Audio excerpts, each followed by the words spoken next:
تو اس ذات پات کے سسٹم سے باہر نکلیں. آپ پڑھے لکھے لوگ ہیں, اپنے علاقے کی اپنے گاؤں کی نمائندگی خود کریں.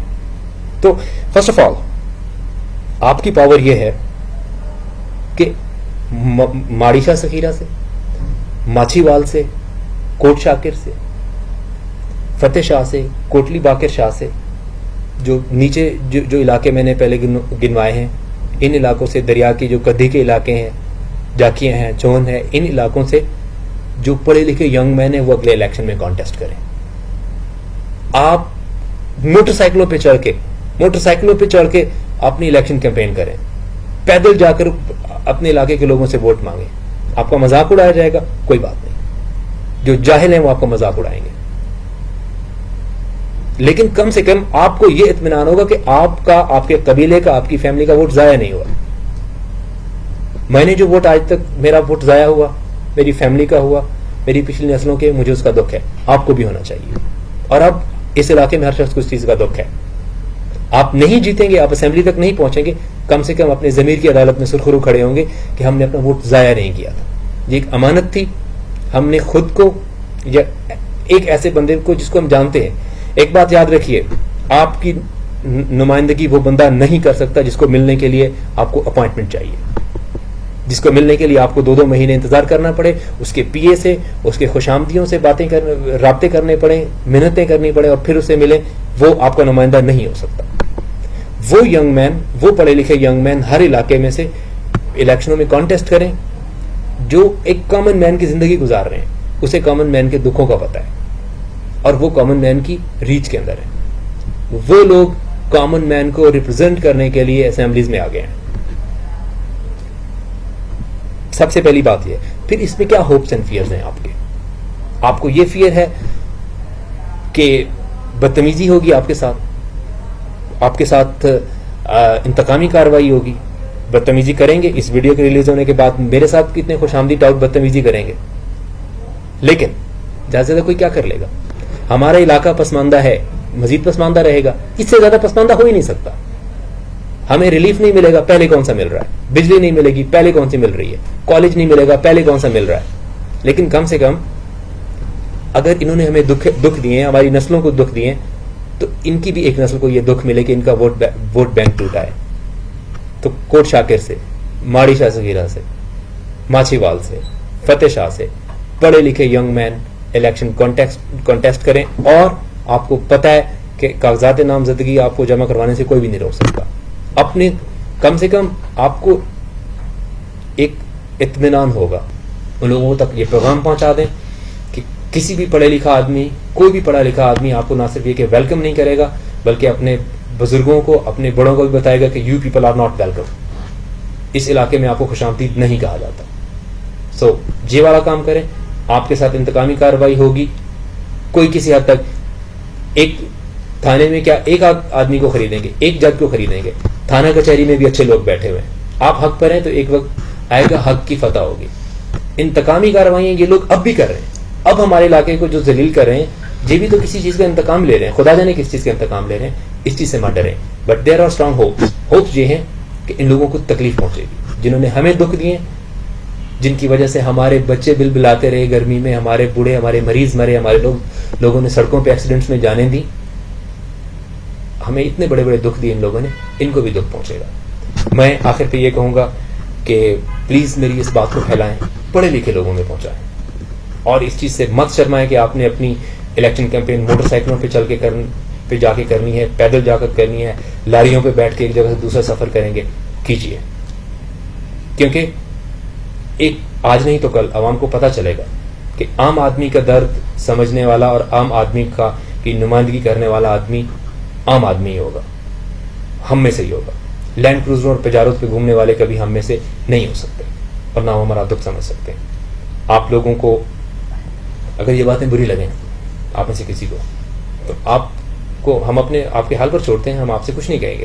لیکن جو باشعور لوگ میری بات سنیں گے, ان سے مجھے پوری امید ہے کہ اب ان باتوں کو وہ سیریس لیں گے, ان باتوں کے اوپر کچھ عمل درآمد کریں گے, اور انشاءاللہ اس سال 2023 کے الیکشن میں ہمیں نظر آئے گا کہ پڑھے لکھے عام آدمی نے اپنی جمہوری طاقت دکھائی ہے. بہت بہت شکریہ.